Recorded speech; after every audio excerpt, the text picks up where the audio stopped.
part of SRB, and we are officially announcing Interlochen Insider. This is your SRB newsletter of any updates or changes, or just to see what we're up to. And the Instagram version will be up on the official Instagram of SRB later today. So make sure to keep an eye on. For detailed descriptions, you'll be able to read the full newsletter, which will be sent to you through your email today. Have a great day, guys.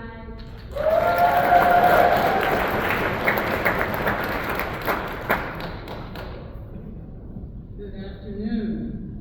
Just a couple of updates. Just a reminder that during check-ins tonight, make sure that you have your room in order because it's Wednesday and you're leaving really soon. And the other thing is, if you are the one person taking a bus on Friday, you will be picked up at Hemingway. Everyone else, please remember you're going to Mott to be picked up, Mott Rotunda. So that's very important. Another really important thing is these. Got these? Yeah. If you are getting on an airplane, you must have this on when you get to check-in. So it has to be on when you get to the transportation check-in. It has to stay on at the airport, through the airport, until you get on your plane. Afterwards, I know you want to wear it all day long, but you can take it off and put it in your backpack and then put it back on when you get back. Okay? And then lastly, and then there's probably a million other things that people will tell you in the next couple of days, but lastly, we want to wish everyone safe travels. Wherever your destinations are, have a wonderful break. If you celebrate Thanksgiving, have a great Thanksgiving with whomever you are with. And please travel safely, and travel safely back to your Interlochen home. Thank you.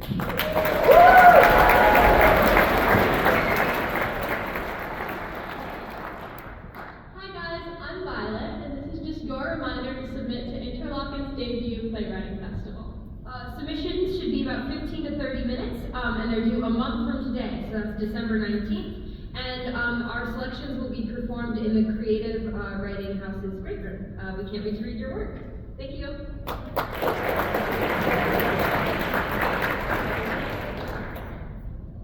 Hey y'all, how are you doing? My name is Clara Schneider. I'm Ashlyn. Hi, Melissa. And we are the Interlochen Christian Fellowship. We meet every Tuesday at 6:30 in Stone Basement in conference room number 3. Our hearts are open to each and every one of you, and we'd love to see all of you there. And we have something super duper exciting coming up, which is our Advent Sing, which is the second day that we come back. And we will basically be telling the birth of Jesus through Christmas songs and scripture readings, and it's just going to be super duper wonderful. So please join us on December 2nd in fine arts to start off the Christmas season right. Come for the cookies and stay for Jesus.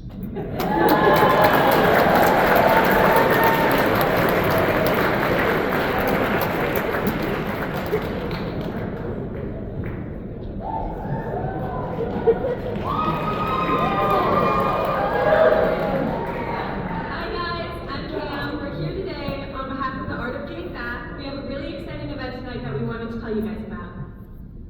We're hosting a workshop, a collaboration between dance and visual arts.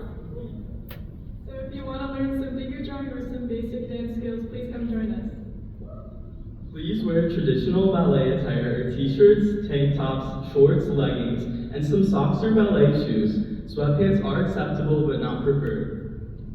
We're looking forward to seeing you all tonight at 7 p.m. at the Dance Center.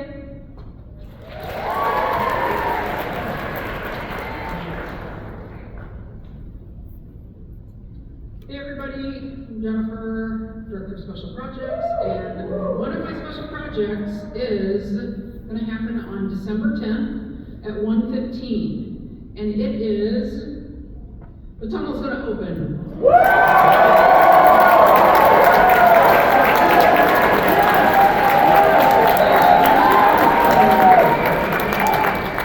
Isn't that exciting? We're so excited. Okay, so you're going to meet at your advisory and do advisory, but then you're going to walk over and we're going to do a tunnel opening at 1:30. This is, we already did a ribbon cutting ceremony with some fancy people, and now we're going to do the actual opening, and you get to walk through it. We're going to some giant scissors there, so get some friends. You can hold a piece of ribbon and actually cut your own ribbon if you want. And donut molds, we're gonna have donut molds. And we have a sticker for everybody if you want it, just for your water bottle or something to commemorate, because this is pretty, commemorative kind of thing. So we'll see you on December 10th at 1:30 at the tunnel, and you get to walk through. Okay, thanks, bye.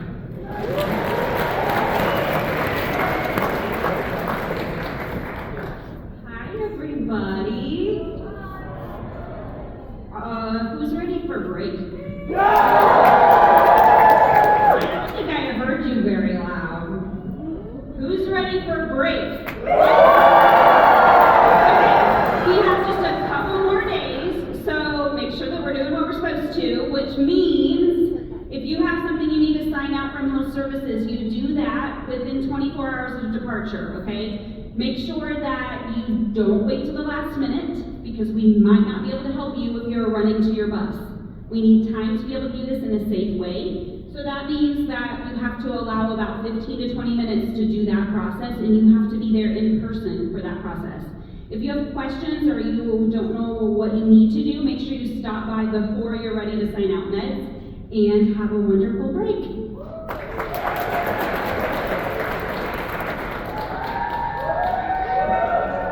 Hey everybody! Like Katie, I have a break announcement for you all. Passports! If you have put your passport or other travel documents in safety, please pick them up one day before travel. If you are staying in the States, I still want you to take your passport or other travel documents with you. It's always best for those to stay with you wherever you are in the world. So please pick them up, bring them with you when you travel, even if you are not traveling internationally. Make sure it's somewhere safe, on your body. Don't leave it in a checked bag at the airport, please. You do not want to lose your passport or other travel documents. So make sure it's somewhere that is always on you as you travel wherever you're headed for break. And finally, please remember to return them to the safety office when you get back. When you go to pick them up, what do you need? ID, so please bring your ID. Okay, that's all I have. Thank you all. Safe travels this week.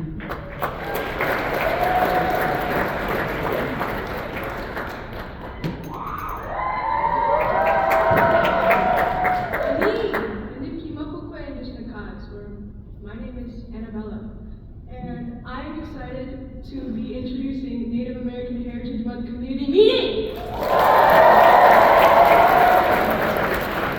One thing I think is very important is that we all know whose land we're standing on. So I'm going to start out by doing the land acknowledgement. Interlochen Center for the Arts acknowledges that it occupies the ancestral and contemporary lands of the Anishinaabe Three Fighters Confederacy, and specifically the Ojibwe-Ojibwa, Ottawa, and Potawatomi peoples. We pay our respects and give thanks to the past, present, and future traditional stewards of this land. Okay. And next, I would like to share a poem I wrote. It's called We Wanted to Share, Not Tear. I would be happy to share with you. You can come to our powwows, though I know you're just browsing. We will take you on our Manoomin canoe trips, and you can come to our ghost suppers where we eat that Manoomin with corn soups or butternut squash, where we talk to our ancestors with sema at the fire and offer their favorite foods. Though I know you'll just film yourself pinching that sema in your right hand with the captions #spiritual, #witchy, #bobo. You can help us set up for the end of a young girl's berry fast. And we'll even smudge you down with mashkabeg and gashik when you want to help stay up at night to watch the fire of someone who needs guidance while walking on. Yet, you bring a drum. You walk around that fire and sing. You sing like you know what you're trying to sing, without knowing you're disrespecting my mother. You buy an authentic headdress, place it on your head, close your eyes, puff up your lips, and stick up 2 fingers in the air to represent peace. When in the past you never wanted peace. The language you think is exotic was beaten out of the children who just wanted to say bonjour. You cut our hair Don't pretend that scars don't disappear. Miigwech. Thank you.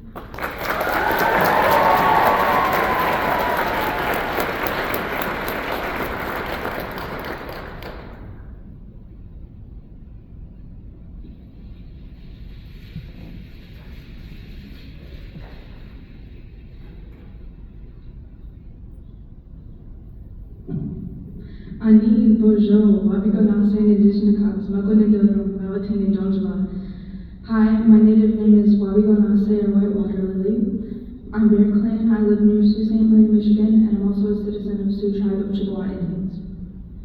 But as you all know me, hi, my name is Molly Eshrick, and I'm a freshman pop music guitar major. Thank you.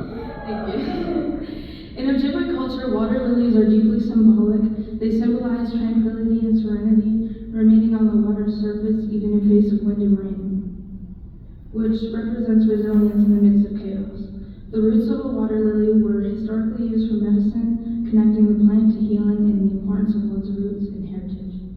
And today I'll be talking to you about the history of Ojibwe jingle dress dancing and my involvement in it.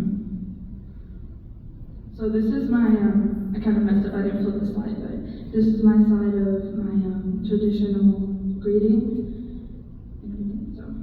Okay, so we're going to the jingle dress origin story, for which, of those who don't know, this is a jingle dress.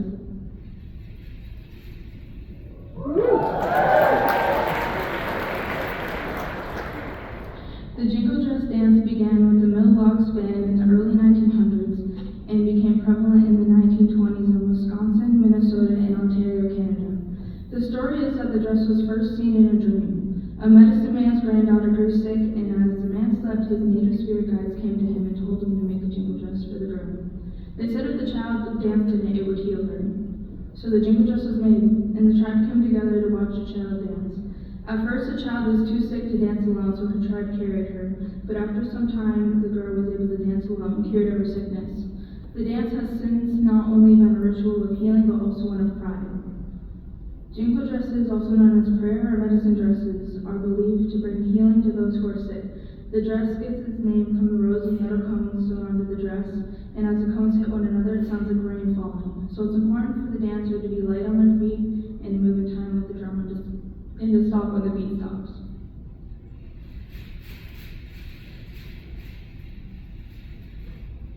For those of you who don't know, that's what they sound like. So now I'll talk about my life in dancing. In 2015, when I was 4 years old, I went to my first powwow, and it was a huge crisis that I didn't have regalia like the other girls. So my friend Caliana shared her shawl with me, and that night my mom stayed up and gave me my first no-sew shawl regalia. So that one would be the very first picture with like the brown sheets and stuff. So that was my first regalia. The next weekend, I went to Sugar Island Powwow, where I saw jingle dress dances for the first time. And after the jingle dress exhibition, I walked up to my mom with my 4-year-old attitude and said, "I'm supposed to be a jingle dress dancer." So, I did have an attitude. But then we got an appointment with a local medicine man to do a naming ceremony, and this is where I was named Bobby Gonase, and I got my clan and colors. My mom had learned how to make a very basic dress using my colors. Then for the next powwow, however, there were no other jingle dresses there to teach me how to dance. But I was so confident at 4 years old that I danced alone in the jingle dress exhibition anyways. And then over winter 2016, we attended craft nights to learn more about making jingle dresses, and then we were able to complete a new one for summer 2017. So the sketch there, that was one that my mom did of my first dress, which you can see is the second picture and the third. So that was my first jingle dress itself. And then the pandemic happened and POWs got canceled. But during that time, I borrowed a shawl regalia from a tribal elder, which was the very last picture of the shawls. But I danced so much, I frequently got powwow hangover, which feels like you can't walk, eat, and you feel sick, and overall like you feel awful for a day or two. And then between 2022 and 24, I got really serious with guitar and formed a band. So I didn't dance again until I was invited to be junior head dancer for my middle school's annual Jintamuk. Shortly after that powwow, I was accepted to the Interlochen summer camp and then here. So I'm looking forward to spending time at home this summer to dance again, and I'm hoping that at this community meeting next year I can bring down one of our local drums and other dancers in different styles so that we can do a demonstration. But before we end, I would like to highlight this. Starting in 1661, Native American children in government boarding schools, where they were forced to cut their hair, they were beaten, starved, and mass amounts were killed. Our languages were being suppressed, our dancing and powwow traditions were being suppressed, and it was all a part of the assimilation movement. The last boarding school in Michigan did not close until 1983 in Harbor Springs, 2 hours from here. Native people were not supposed to be Native people anymore. Our practices and our traditions, or even speak our language, laws in the early 1920s banned traditional dances and ceremonies in an attempt to force assimilation of the Native Americans into mainstream American society. 1923 legislation restricted the times of year where these dances could be practiced, deeming them a threat to Christianity. So I'd like to end by saying, despite powwows and our traditional dancing being suppressed by the government, Indigenous peoples created the jingle dress as a powerful symbol of resilience, hope, and the ability to heal through community and tradition, which I take very seriously, knowing what it took to be able to wear and dance in mine. Miigwech.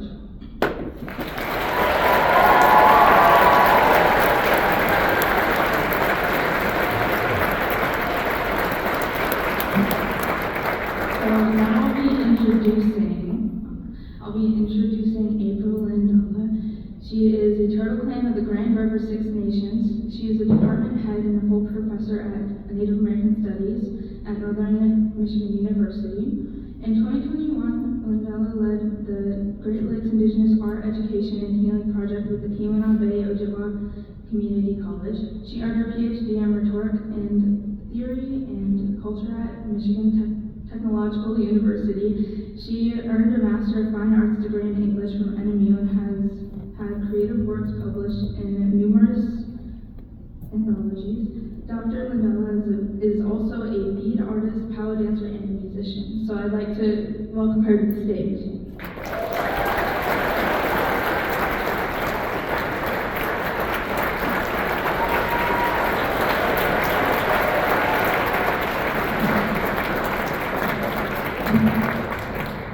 What an amazing welcome. My goodness, not only am I introduced by individuals who are sharing words that are inspiring, but song and dance with the Jingle Dress Dancers. So Annabella and Molly, let's give them a round of applause.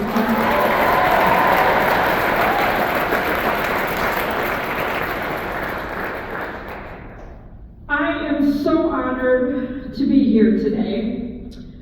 I'll introduce myself in the language that I'm surrounded by because I'm a guest in Anishinaabe territory and many of my teachers are Anishinaabe. So Buju, Sego, April Lindola Nandishnakas, Mekanodadam. So as Molly shared with you, I'm Turtle Clan, but my mother was born and raised on the Grand River Six Nations Reserve in Ohsweken, Ontario. I grew up around powwow life, but I also grew up on a piano bench. So the arts was very, very important to my family and me. And it was a privilege to be able to be part of programs such as the ones that you are embracing right now at this amazing place, Interlochen Art Center.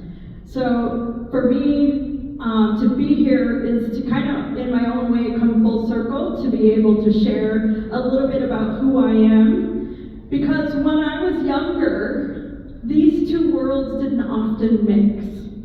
And it wasn't until I attended university that I was able to flex some of my creative muscle and join that with some of my powwow life. So that began me on a journey to learn more about what Native peoples and voices have to offer our world. My talk is a little bit long and academic in title. Let's get to the good stuff though. What does it mean for you to be able to make a decision in how you wish to express yourself? As creators and makers, you all have agency to create something that's meaningful to you, but I might respectfully challenge you to say, how do you make things that are meaningful for the world that we want to live in together? For Indian people, as I was growing up, and as you heard Molly say, and Annabella say, there's been tensions. Because for Indian people, indigenous people have had to navigate distortion of representation, dismissal of representation, or outright erasure of representation. So I use this comic strip as a sort of tongue-in-cheek way to visually remind us of the things that mainstream society has put out there to say this is what represents Native people, and I respectfully challenge that. What happens when Native people are in charge of how they choose to express themselves, as opposed to images such as we see on the screen that have been in place for, frankly, centuries, through paintings, through dime novels, of course through those Hollywood westerns, through many different facets of our life in popular culture. Indian people have been told what they look like by non-Native people. What I'm here to talk to you about today is the significance of expressing sovereignty. What does it mean for us as Indigenous people to be responsible for expressing ourselves, not just for ourselves, but to make the world a better place around us? A couple of quotes. Longtime documentary scholar Bill Nichols shares this quote: "If we lack familiarity with historical events whose semblance attaches to the sounds of images we view, then these images may lack referential power documentary requires of them." What's Bill saying here? Uncle Bill, kind of big words there. What's going on? What Bill Nichols is trying to argue is that if one person's history is considered normalized or familiar, and that's the only history that's told, then somebody else's history, perhaps introduction of boarding schools earlier today is one of those things, then that history is not as well known and you may not have a reference point for it. But I can tell you, as a person who grew up knowing that her mom's dad attended the Mohawk Residential School in Brantford, Ontario, I have grown up since this big, knowing about boarding and residential schools in the U.S. and Canada. My reference point for my history is mine, and yours may be very different if it has been absent of those things.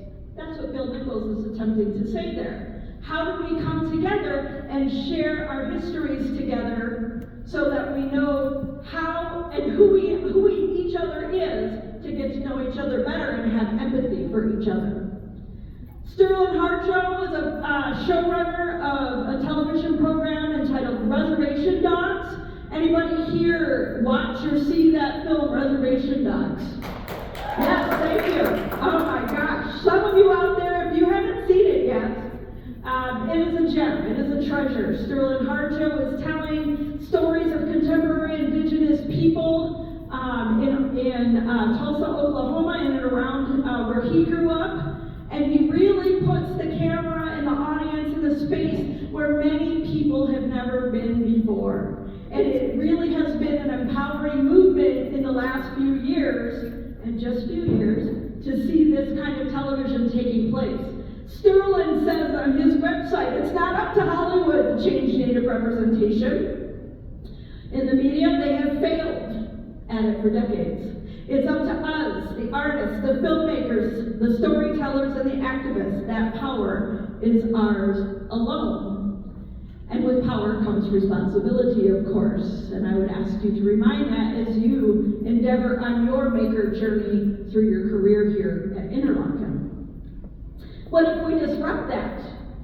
Some of you, with applause, how many of you heard of the film or the stories, The Last of the Mohicans? Yeah, lots of people have heard those stories.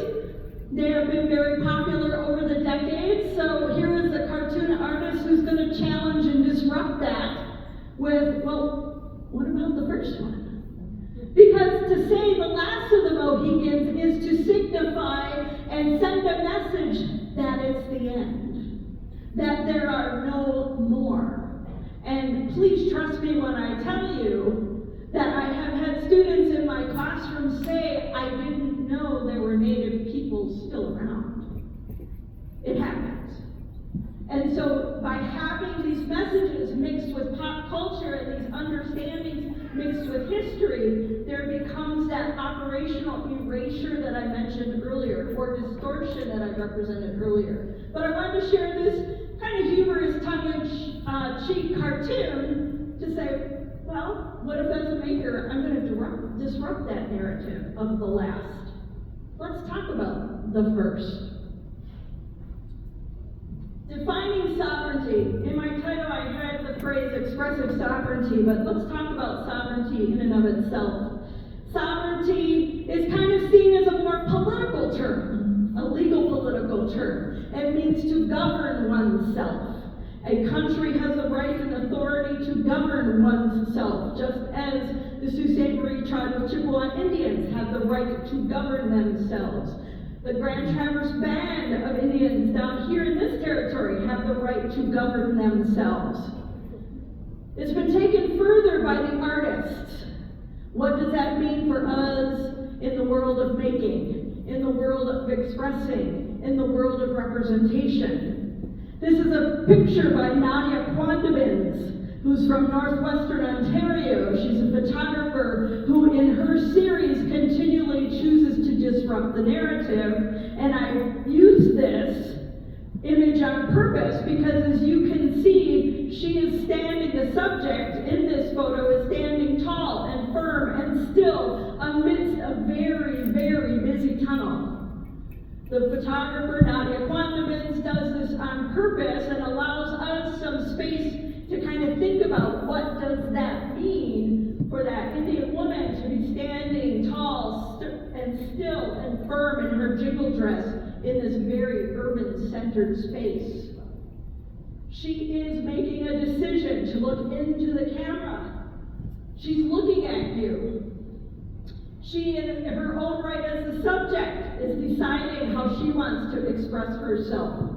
Nadia Quandabins, with her wizardry and photography, things that I know very little about, is able to adjust the speed and the way that the outside of the people on either side of that dancer look like they're moving and blurring and moving and blurring. I equate this to a form of sovereignty in the sense that we have to move from just the political to stand firm as artists, and particularly Indigenous artists, to let that blurriness stay to the side. Know your path. Know what you want to do with your message. This subject does, this photographer does. So here are a few quotes from people I admire greatly. Jolene Rickard, Tuscarora scholar who teaches at Cornell University, says that previously the concept of sovereignty by indigenous civilizations has been used in that sense of self-renewal and the idea of resistance, because there's a constant pushing back of the main dominant narrative. And she's saying that she was one of the first to say, how do we do that as artists? How do I do that as a visual artist? Michelle Rahia says visual sovereignty locates indigenous cinema in a particular historic and social text, while privileging tribal specificity. Oftentimes when in the past there have been, not that long in the past, but maybe even currently, non-native producers will have a mix, if you will, of native people, non-named tribe, and it'll be not really identified as anything specific and distinct. There is a distinctiveness in the introductions that you heard today by the two young ladies who presented before me and then myself, because we come from distinct places, we come from distinct clans, we come from distinct nations. That specificity actually does mean something, and it's tied to place. Last but not least, Jesse Wenting, an Ojibwa film critic, writes narrative sovereignty is the idea that indigenous people, communities, and nations should control their own stories and the tools used in that storytelling. A couple of more quotes. Why does this matter? Because we have to be certain that not only it is for our individuals today, but for our futures. One of the main things that we teach in the discipline of Native American Studies is the idea that we lean on our ancestors from our generations before us, so that those who are unborn 7 generations ahead of us will have the same place to be and live on this earth as we do. So we lean on those teachings from the past to ensure the future, and to do so in a manner that is done with respect, care, reciprocity, wisdom, love, humility today. So, examples of some expressive sovereignty that I wanted to mention. And I titled this one, Expressive Sovereignty is War Cry. What do I mean by that? When we come together and dance at powwows, oftentimes you'll hear singers, or you'll even hear some of the dancers make this sound that it's this cry to the skies, or this cry to the earth, or cry to the nation. And in doing so, it is a declaration of who they are, being proud of who they are in that moment while they're dancing, or in that moment while they're singing. That declaration as war cry is should not necessarily be seen as something that is attached to the English root word of war. In fact, here I show a very distinct picture from Tasha Hubbard's film, We Will Stand Up, of a graphic artist who was asked to help tell this very complicated story of Cree history in Western Canada when the RCMP removed them, Indian people, from their homes and put them into forts and didn't necessarily want to feed them. That's not the story I want to talk about today. The story I want to talk has more to do with how do we, in our times of such action against us, how do we resist? As makers, if you look to the right of the screen, there's the actual picture of a woman in Mi'kmaq territory. And she's holding a single eagle feather up against a line of police authority. This is a conversation we see in Indian country in the US and Canada in relation to pipelines. The makers here have taken that picture and created a sense of their own story to go with it. So Greg Deal is one of the artists, and then Fanny Aisha is the other artist here on the middle and then on the left. In being able to take this story and having it spread broader and wider than just the Maritimes of Canada, these artists were able to then honor this photographer by having their artwork out there and spread beyond so that word could get out through different types of media that this was taking place or did take place. Sometimes the idea of quote-unquote war might actually be peace. That woman is in a stance of peace. But she's defending her land. She's defending her territory against corporate extractive industries.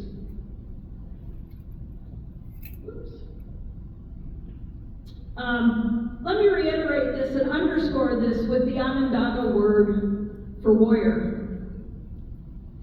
The Onondaga word for warrior translates as to he or she who carries the burden of the people. He or she who carries the burden of the people. Nowhere in there is there a hint at conflict. Nowhere in that phrase is there a hint at fighting or war. Some of you in this audience, through who you are, may carry burdens that no one else knows about. Those are the terms that the Onondaga people believe make you a warrior by contributing to the community in that way.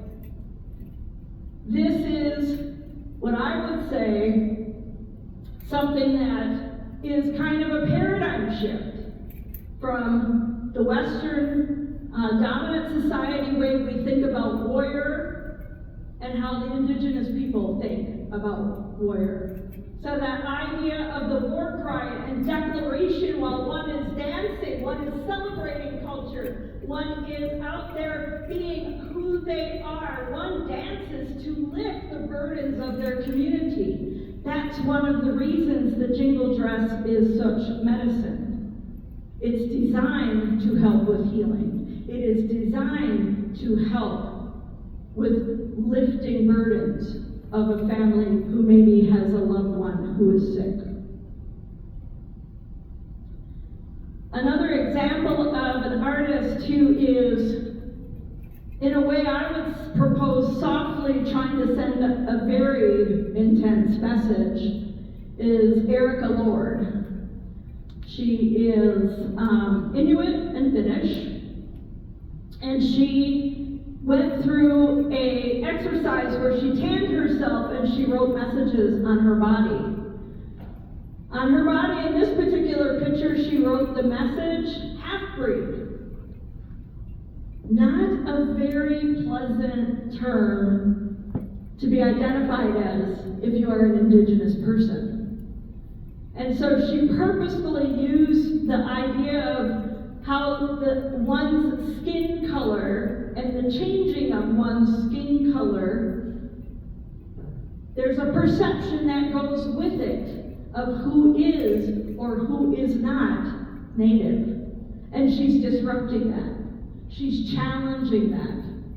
She's not challenging it in a way that's aggressive or with conflict. In fact, this is a very subtle, soft picture.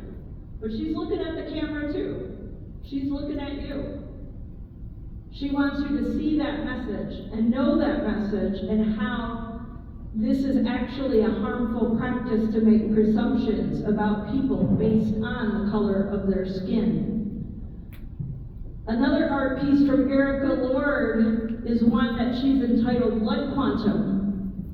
Blood quantum is a term in Indian country that is contested within indigenous communities to say who or who is not Indian. And that blood quantum, as you can see the formula on her hand, 1/4 plus 1/16 equals 5/16.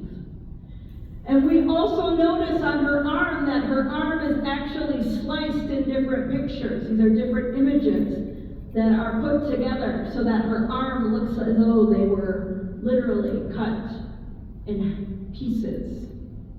Another legal political way to identify Indian people, and as Molly mentioned before, or maybe it was Annabella or both, we weren't supposed to still be here.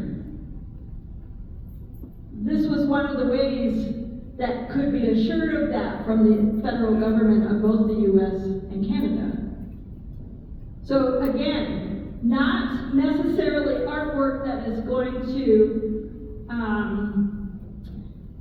cause a lot of conversation without having that historical reference, having that context of indigenous communities.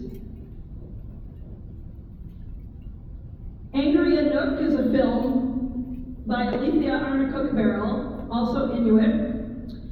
It is the story of a community of seal hunters.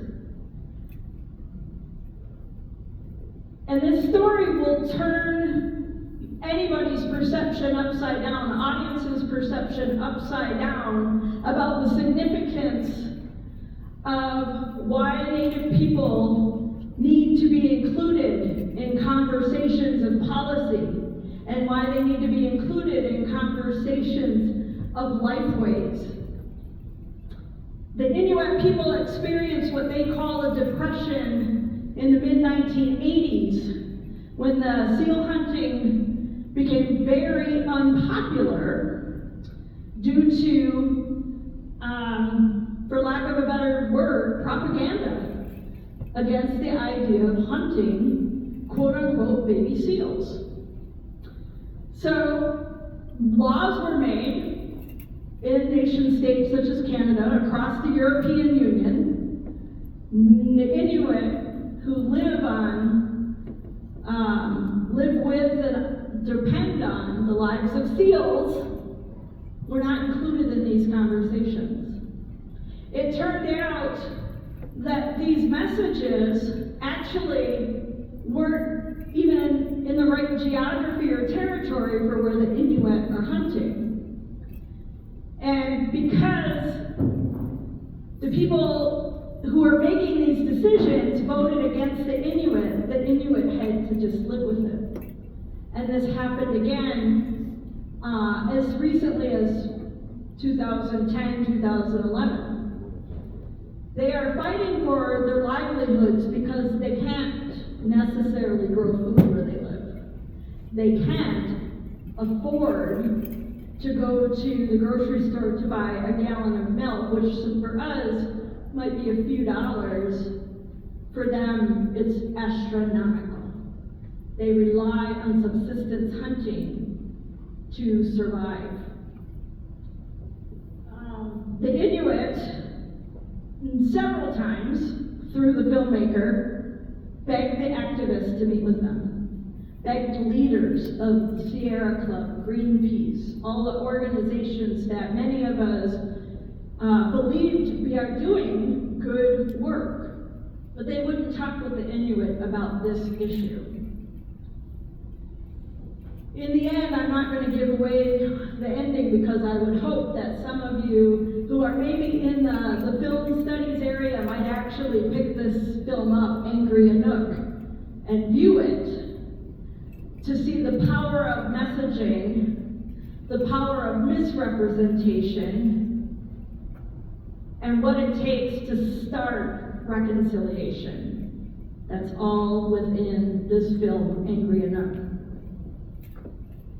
Dislocation Blues is another short film out there on the web under Sky Hopinka's website. Sky Hopinka is Ho-Chunk from Wisconsin and Pachanka out of California.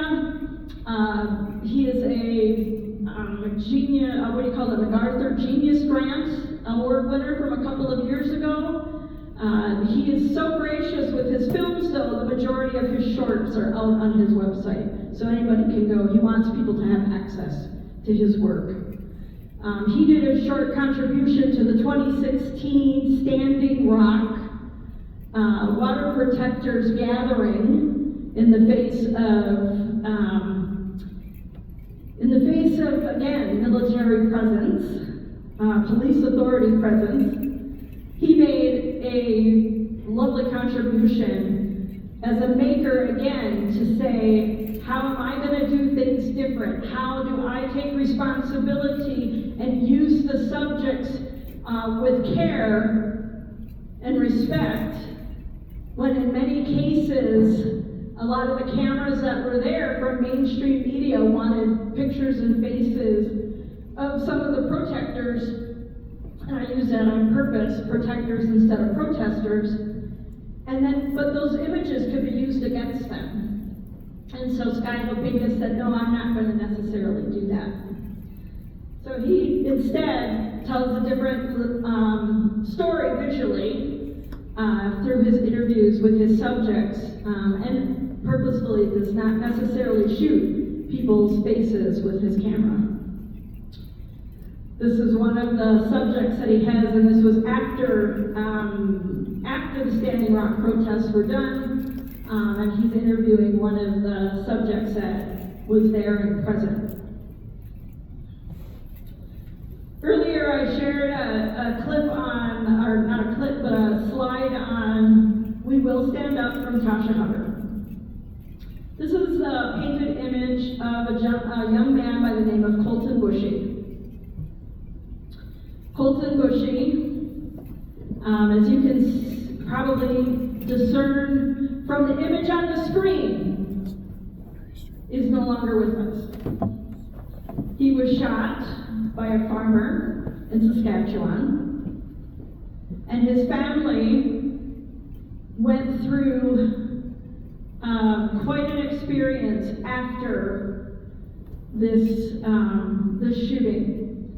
They went through the court process, they went through trials and public ridicule. His family received harassing emails, harassing social media posts. He was the one that was shot. Tasha Hubbard, as a filmmaker, decides to take that camera and bear witness, be present to bear witness of what took place in the following months after Colton Bushy's murder.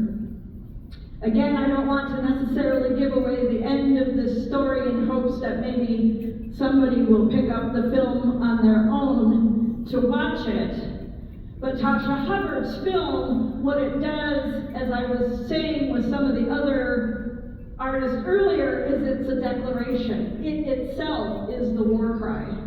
The film is saying, we are still here, but we also need to be respected while we're still here. I'm going to lighten the mood up a little bit. Stephen Paul Judd is a Choctaw artist, also from Oklahoma. Him and Sterling Hartshaw are good friends. I had the privilege of meeting them on our campus a couple decades ago when they were young pups. Now they're out there in the world making amazing things happen. Stephen Paul Judd is toying with the idea of Star Wars. He's disrupting probably this multiple messages with the top one, actually. He's disrupting this idea of how some of us have grown up to know the original Princess Leia and what she looked like. And at the same time sends a message for the last time. My great-great-grandmother was a Hopi Indian princess. That's what makes me a princess. Princess Leia. So he's playing with George Lucas's character in this top image that he's put together because the Hopi women traditionally would wear their hair in this way. And then suddenly, one of George Lucas's characters from one of the largest film franchises in history shows up wearing the same hairstyle. So he's sort of poking. He's poking at the Star Wars kingdom, if you will. In addition, he takes some of the other characters, some more of the technical characters and machines, and puts them out on the plains, the Lakota plains, to say, what if? What if we imagine a world where Indians and these future or past from a long place and far away galaxy would ever merge and be in that same space? So Stephen Paul Judd is wanting to draw on some humor, but still make a comment and still make his own point with regards to his visual work. Last one with Stephen Paul Judd, Still Here. This is something that I have repeated in my talk because throughout society today, there has been, as I said earlier, a purposeful renegotiation of Indian representation and construction because non-Indian people have been doing the construction. I'm here to say, as makers, from any background, respect the subjects. Create work that's gonna lift the burden of your community. Create work that might disrupt dominant narratives that work to erase other people's narratives. Because Indian people are still here, and Indian people deserve to be respected. We all do. With that, I will say thank you. Miigwech Yawen. It was a pleasure to be here.